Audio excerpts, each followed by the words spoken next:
Շատ ձեզ շնորհակալ եմ, որ եկաք տաղավար, մի քանի թեմաներ կա, որոնց հետ կապված կլսենք նաև ձեր խոսքը եւ այսպես երեք ուշ գիշեր հայտնի դարձավ, որ Նարեկ Սամսոնյանը եւ Վազգեն Սաղաթելյանը, ինչպես եւ սպասվում էր,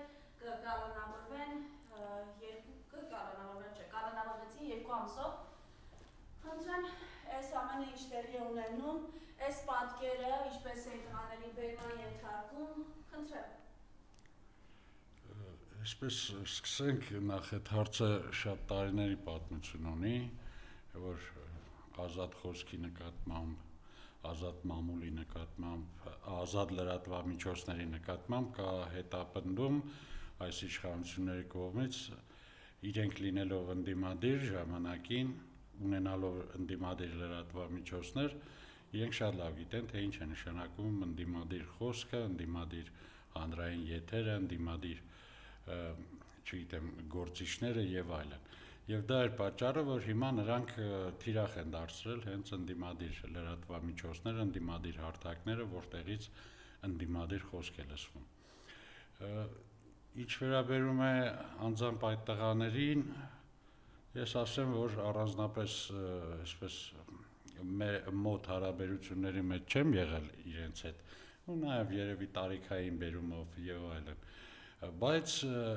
լրագրող որպես իմ իհարկե սատարումն եմ հայտնում նրանց, սխալ բան է տեղի ունեցել, չի կարելի այդպես վարվել լրագրողի հետ, ազատ խոսք ասողի հետ, հրապարակախոսի հետ,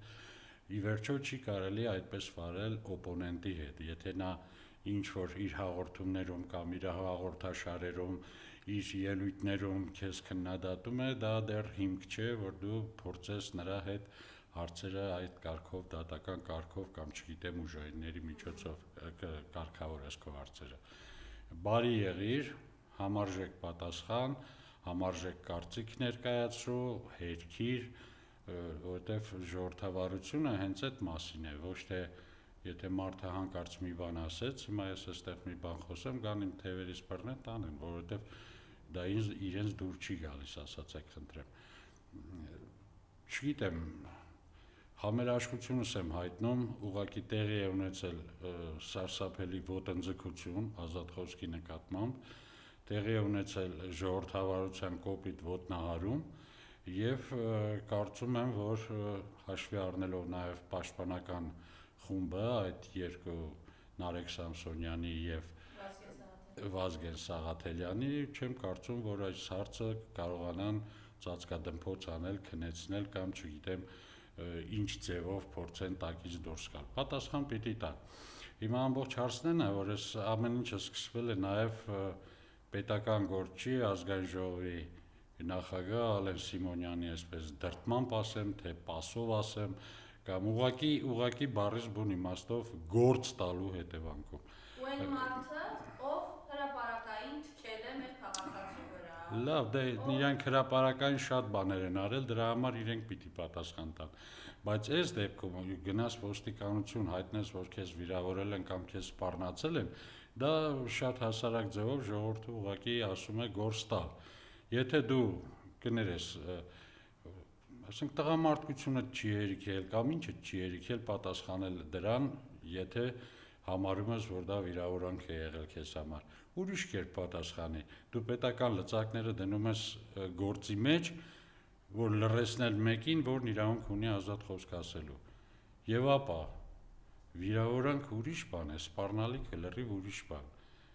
Պաշտպաններն ասում են սպառնալիք որևէ տեղ նրանց խոսքում չի եղել։ Եվ վիրավորանքն էլ քրեական պատասխանատվություն չի ենթարկում, բայց այդ մարդիկ այսօր կալանավորված են։ Այսինքն այստեղ ձին սայլի հետևից կապելու պես մի բան է եղել, սայլն են առաջ դրել։ Չորոշած դեռ ինչ է եղել, չքննած գործը, ընդամենը մեկ հաղորդում տալու այդ փաստով մարդկանց երկու երիտասարդներին ձերբակալել են, հետո կալանավորել ու դարձրել այսպես մի հատ, չգիտեմ, խոսակցության նյութ, քննարկման նյութ, իրականում ստեղ քննարկում չկա, իրականում կա բիրտ ուժի կիրառում ազատ խոսքի նկատմամբ, ուրիշ բան հնարավոր չի ասել։ Հիմա պարոն Անդրեասյան, այս իրականության մեջ նաև այս ռեպրեսիաները, որ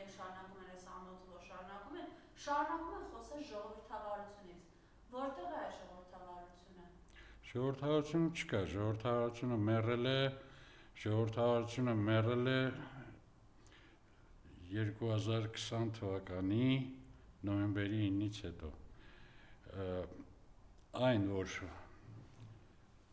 չգիտեմ, այլևս բացատրություն չունի այս իշխանությունը իր որևէ գործողության համար,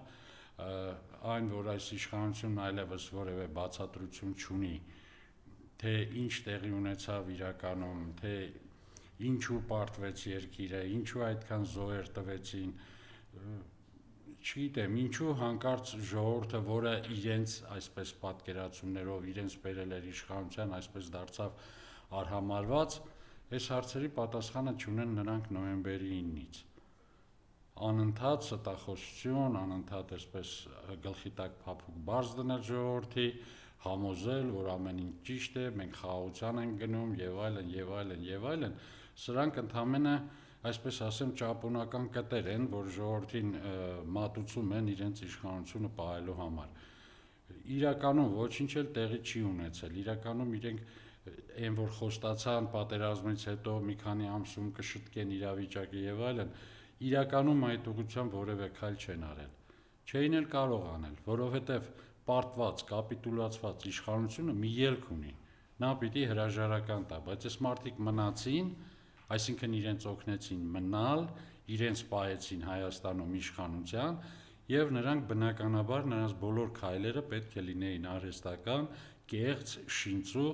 եւ այդ թվում նաեւ ժողովրդավարության մասին նրանց հայտարարությունները, Հայաստանը ժողովրդավարության բաստիոն է եւ այլն,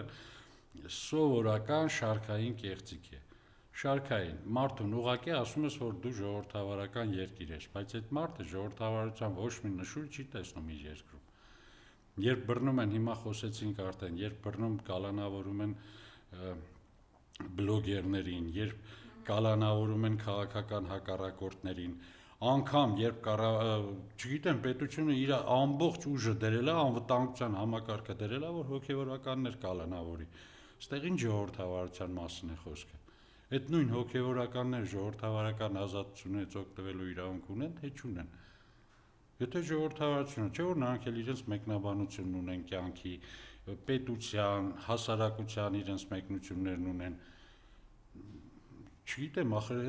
այդ ոլորտը ընդհանրապես չէր կարելի մուտք գործել կամ քիթը մտցնել այնտեղ բաներ, որոնցից ընդհանրապես ոչինչ չես հասկանում։ Այսինքն դու ինչ ես ուզում ասել դրանով, որ հնարավոր է, որ դու լինելով պետության վարչապետ կարողանաս նոր կրոն ստեղծել, նոր քրիստոնեություն ստեղծել, չգիտեմ, ինչ ես ուզում անել։ Դա քո ոլորտը չի, քո գործի, քո զբաղմունքը այն է, որ օրու մեջ էկոնոմիկայի նախարար ես փոխվում, օրու մեջ, չգիտեմ, հարկային կոմիտեի նախագահ ես փոխում, ԱԱԾ-ի ղեկավարներ ես փոխում։ Քո ոլորտը դրանք են, որովհետև չունես, ոչ կադր ունես, ոչ աշխատանքի ձև գիտես,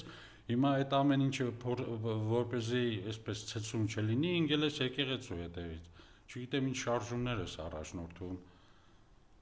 Խաղաղության մասին խոսում ես, խաղաղությունից խոսողը պետք է իմանա առնվազն այդ խաղաղության կոմպոնենտները, որ ինչից է կազմվում այդ խաղաղությունը։ Խաղաղությունը կազմված է ուժեղ բանակից,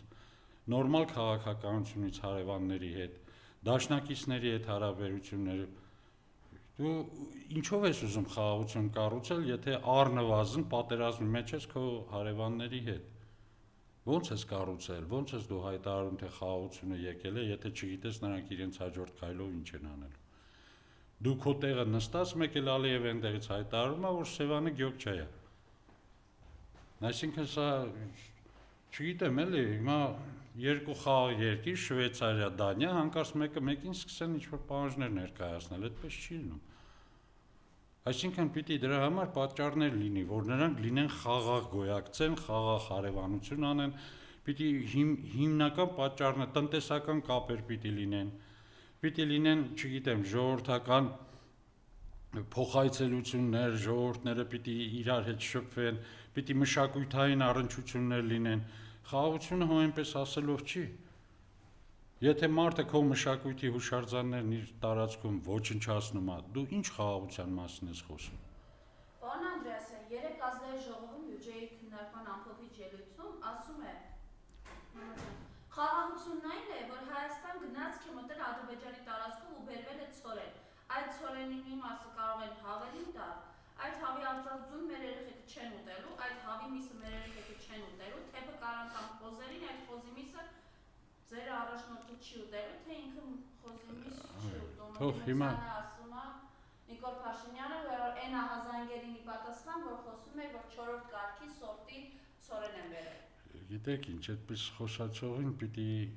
ուղղակի փորձ տնել առաջ, լավ, ցորենը եկել է, փորձ ենք անում։ Հիմա այս ցորենը տալիս ենք այս խոզին, խոզի վրա էլ նշան ենք անում, ես էլ քո ծննդյան օրը այդ խոզը մորթելու ենք, խորոված անենք, համաձայն ես։ Այդպես պիտի պատասխանել այդ մարդուն։ Այդ նույն մարդը ասում է զենք եմ առել, եկեք տանեմ ցույց տամ, չէ՞։ Այս ձևով քաղաքականություն չէ, այս պետության ղեկավարելու ձև չի սա։ Դու ընկել ես սկանդալի մեջ։ Կատարյալ քաղաքական, ընդ որ մարտակին քաղաքական սկանդալի մեջ ես ընկել դու։ Դու առել ես ցորեն, քեզ տվել են ցորեն։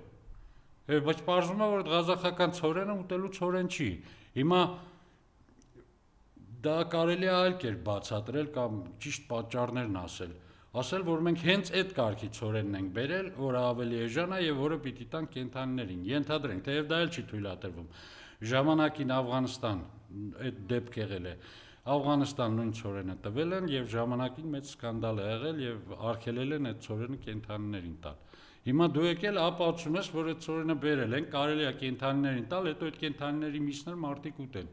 Այսինքն այդ նույն վարակը, որ կենթանին ստացավ ցորենից, փոխանցվի նաեւ մարդուն։ Այս նույն ձևի դուք առողջապահական համակարգ եք պահում, նույն տրամաբանությամբ բացարձակապես։ Հավը ցորենը կերավ, ձուացեց, երեխան ձուն կերավ։ Բանի ժամանակ ինչ եք, դուք ինչպես եք պայքարում այդ կորոնավիրուսի դեմ, հա, արաղը կխմենք, պինցետով կքաշենք, չգիտեմ, ասենց կանենք, այնպես կանենք, կանցնի կգնա, էսա ձեր մակարդակը։ Խայտարակվել եք, ընդունեք, որ խայտարակվել եք։ Կամ էլ բացատրություն տվեք, նորմալ ասեք, մենք հա, հենց բերել ենք այդպիսի ցորեն։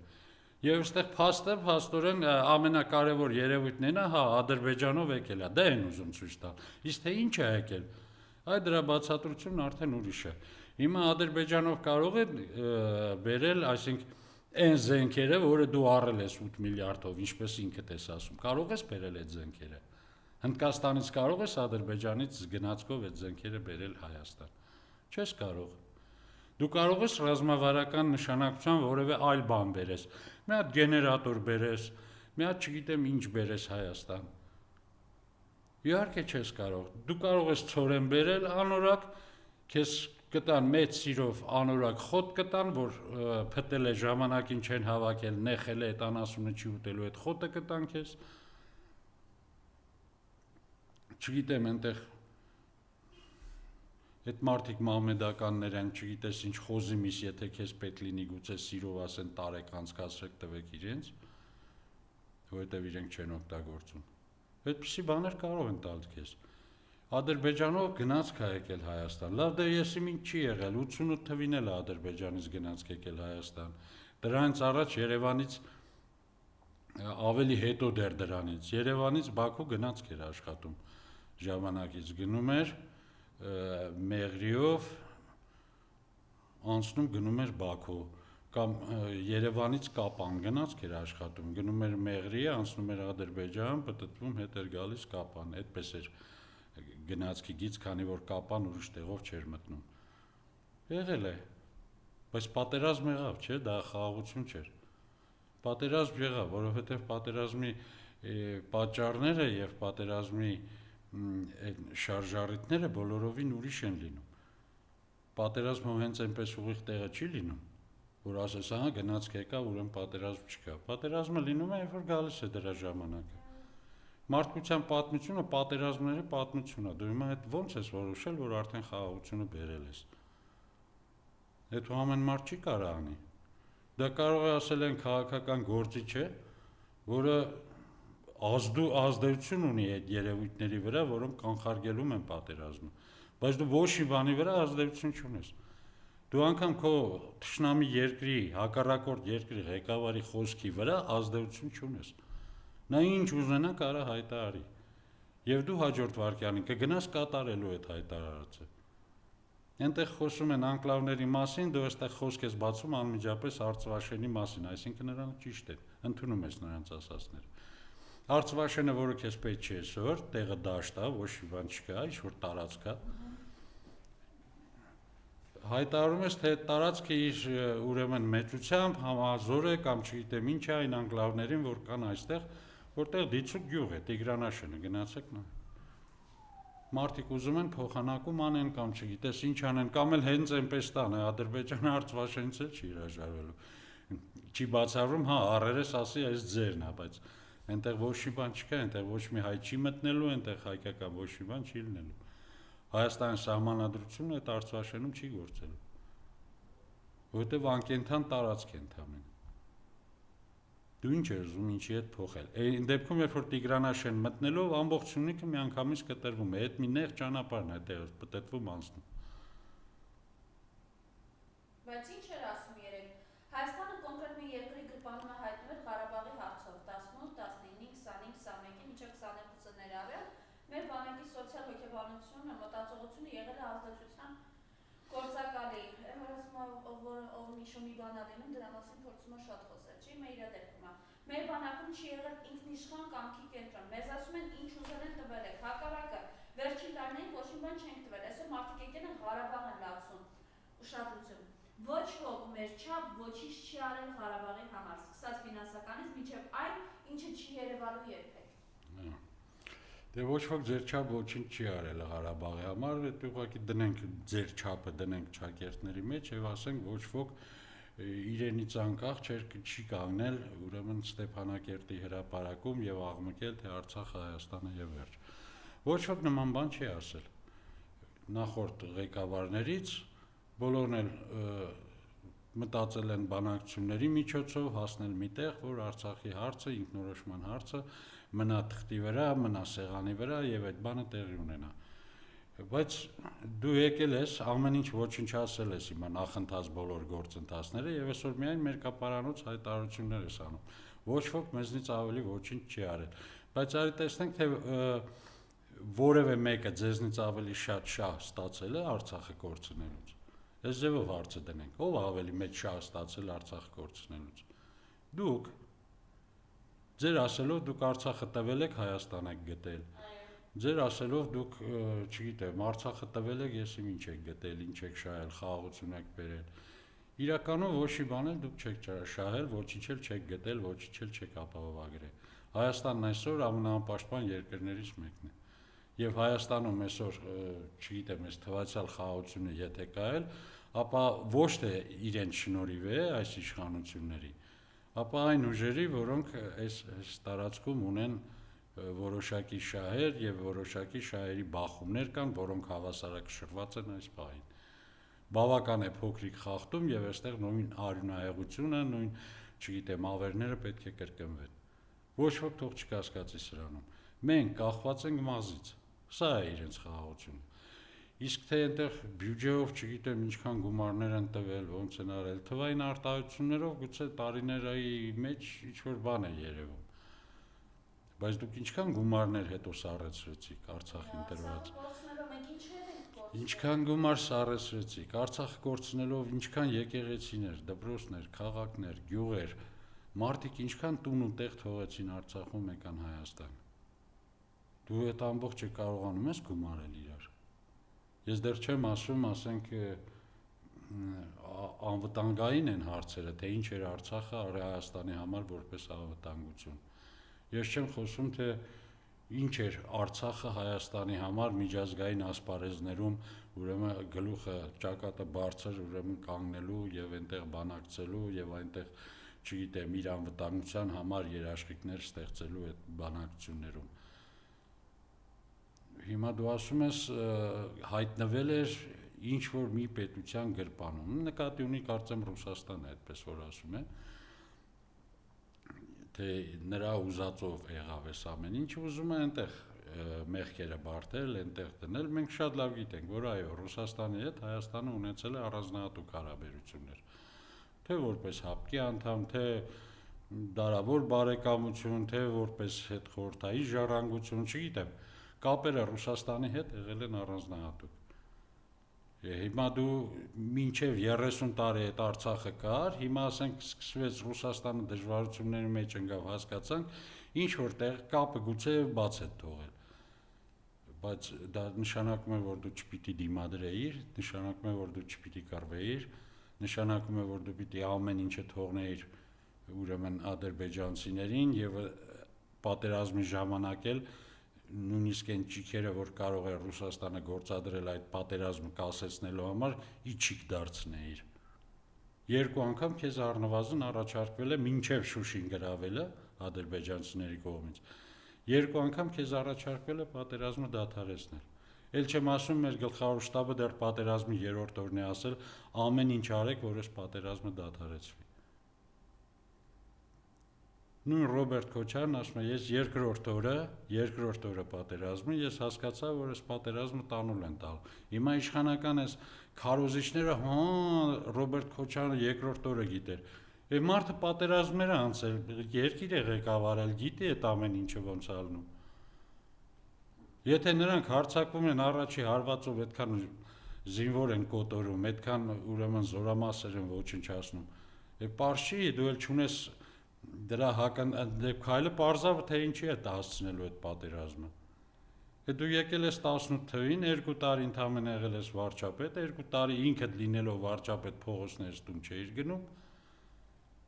պայքարում էիր դեռ քո իշխանությունը պահելու համար, հոկտեմբերի 2 ազգային ժողով լավ կհիշեք, հետո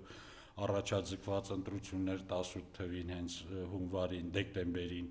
էլ չգիտեմ էլ ինչ, հետո արդեն COVID եւ ոչինչ չես արել, եկել ես մարդկանց արածը քննադատում ես դու այսօր։ Ասում ամենաշատն եմ արել, Արցախը։ Դե հա,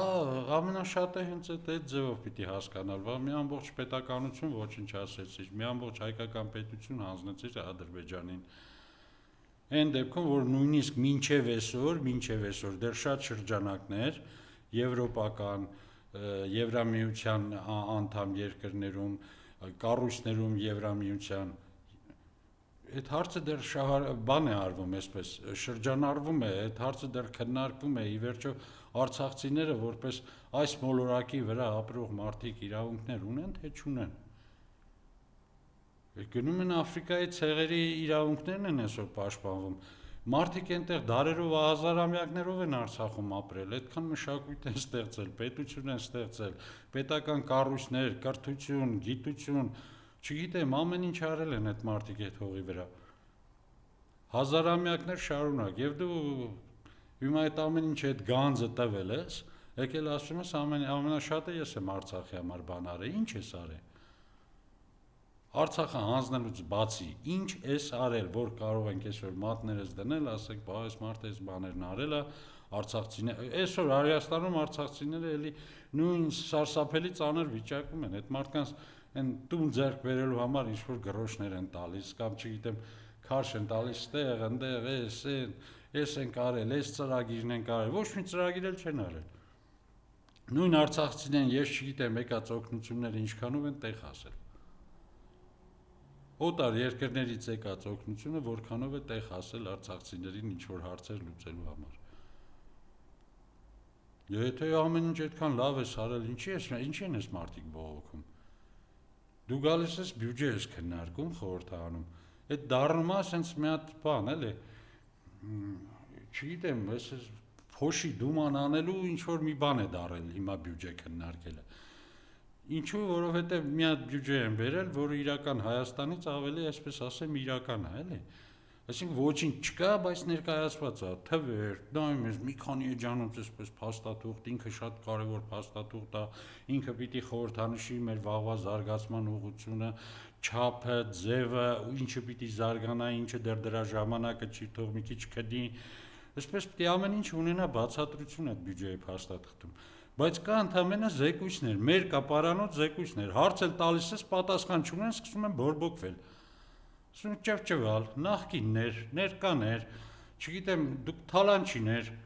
այս ձևով բյուջե են քննարկում, ես չեմ հասկանում։ Ամեն երկրորդ ելույթը երկրորդ նախագահի, երրորդ նախագահի դեմ ելույթ է։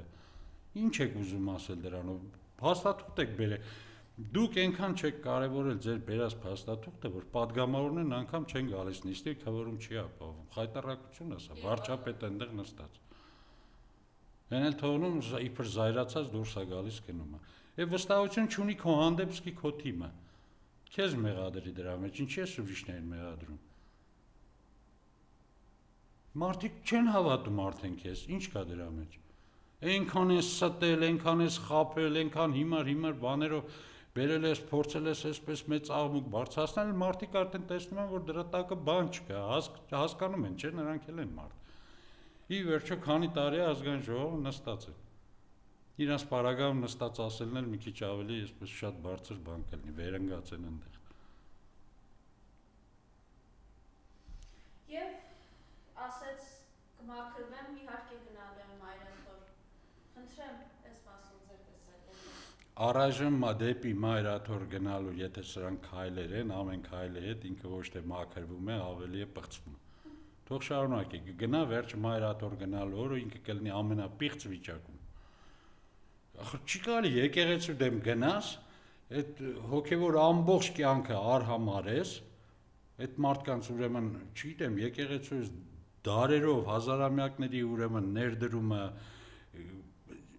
չգիտեմ, ուղղությունը, ճանապարհը, կատարած աշխատանքը, ի վերջո բոլորն են, չէ, ընդունում, որ տարիներ շարունակ, երբ որ Հայաստանում դարեր անգամ Հայաստանում իշխանություն չի եղել, պետականություն չի եղել, եկեղեցին իր վրա է ստանձնել այդ գործը։ Դպրոց է պահել, չգիտեմ, մշակութային օջախներ է ստեղծել, գործատեղ է անգամ ստեղծել, ինչ որ ձևով հասարակության հետ հասարակությանը միաբան է պահել։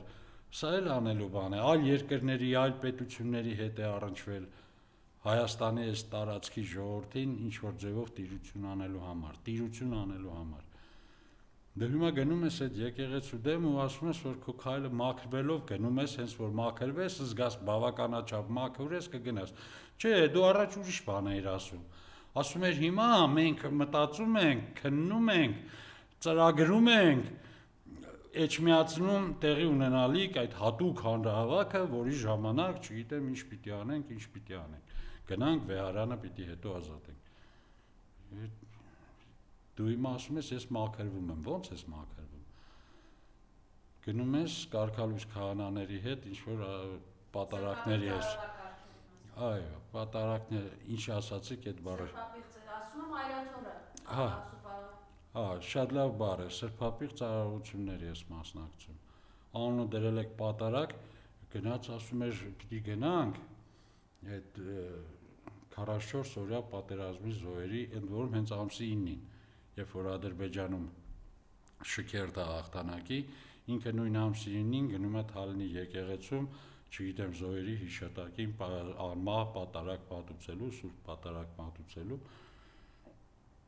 Շատ կներես էլի, այդ զոհերը չկան այդքան, որ նորմալ հայկական եկեղեցին, հայկական հայոց եկեղեցին միշտ էլ այդ բաները հիշել է, միշտ էլ արել է, չէ, առանց քեզ էլ։ Դու հիմա հատուկ քո մասնակցություն ցույց տալու համար դրան գնում ես այնտեղ, գնայր Էջմիածին, թող կաթողիկոսի հետ այդ բանը անեիք, պատարակը անեիք։ Սա ավելի, ես չգիտեմ, ավելի ազդեցիկ չէ լինի արդյոք, քան այն, որ դու ես կազմակերպում, մի քանի քեզ նմանի հետևիցդ գցում տանում ես այնտեղ, լրատվամիջոցներն էլ, կամերաները, դե հիմա այդպիսի ժամանակ է, էլի։